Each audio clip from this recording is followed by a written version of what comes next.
Hi ಎಲ್ರಿಗೂ ನಮಸ್ತೆ, welcome back to ಅಂಬಿಕಾವೇ ಯೂಟ್ಯೂಬ್ ಚಾನಲ್. ಇವತ್ತಿನ ವ್ಲಾಗು ನಮ್ಮ ಅಮ್ಮನ ಮನೆ ಹೋಮ್ ಟೂರ್ ಮಾಡ್ಬೇಕಂತಿದ್ದೀವಿ. ಯಾರ್ಯಾರು ಹೋಮ್ ಟೂರ್ ಮಾಡ್ಬೇಕಂತಿದ್ದೀವಿ ಅಂತಂದರೆ ನಾನು ನಮ್ಮ ಗಿಡ್ಡಿ ಜೊತೆನೇ ವ್ಲಾಗ್ ಮಾಡ್ಬೇಕಂತಿದ್ದೀನಿ. ಇವಾಗ ಅಂಬಿ ಅವ್ರ ಅಕ್ಕೋರ ಮನೇಲಿದ್ದಾನೆ. ಇವಾಗ ಇವ್ರ ಅಕ್ಕೋರ ಮನೆಯಿಂದ ಅಂಬಿ ಅವ್ರ ಅಕ್ಕೋರ ಮನೆಯಿಂದ ಇವಾಗ ನಮ್ಮ ಮನೆಗೆ ಹೋಗ್ತಾ ಇದ್ದೀವಿ. ಹೋಣ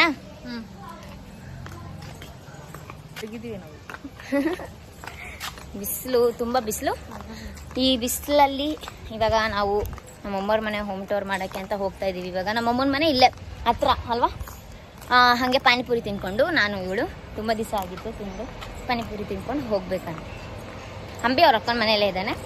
ನಮ್ಮಮ್ಮವ್ರ ಮನೆ ಹತ್ರ ಅಲ್ವಾ, ಅವನು ನಮ್ಮಮ್ಮ ಕೀ ಕೊಟ್ಬಿಟ್ಟು ಹೋಗಿದ್ರು, ಬಂದು ಊಟ ಮಾಡ್ಕೊಂಡು ಹೋಗು ಅಂತ ಹೇಳ್ಬಿಟ್ಟು ನಾನು ಹಂಗೆ ಹೋಮ್ ಟೂರ್ ಮಾಡೋಣ ಅಂತ ಹೇಳ್ಬಿಟ್ಟು ಹೋಗ್ತಾ ಇದ್ದೀನಿ. ಇವಾಗ ಹೋದ್ಮೇಲೆ ಸಿಗೋಣ. ನಾನು ಆಗಲೇ ಹೇಳ್ದಾಗೆ ನಾನು ಇವಾಗ ಆಚೆ ಹೋಗ್ತಾ ಇದ್ದೀನಿ. ಯಾವುದೇ ರೀತಿ ಇಂಡೋರ್ ಆಗಿರಲಿ ಔಟ್ಡೋರ್ ಆಗಿರಲಿ ಈ ಒಂದು ಸೀಸನಲ್ಲಿ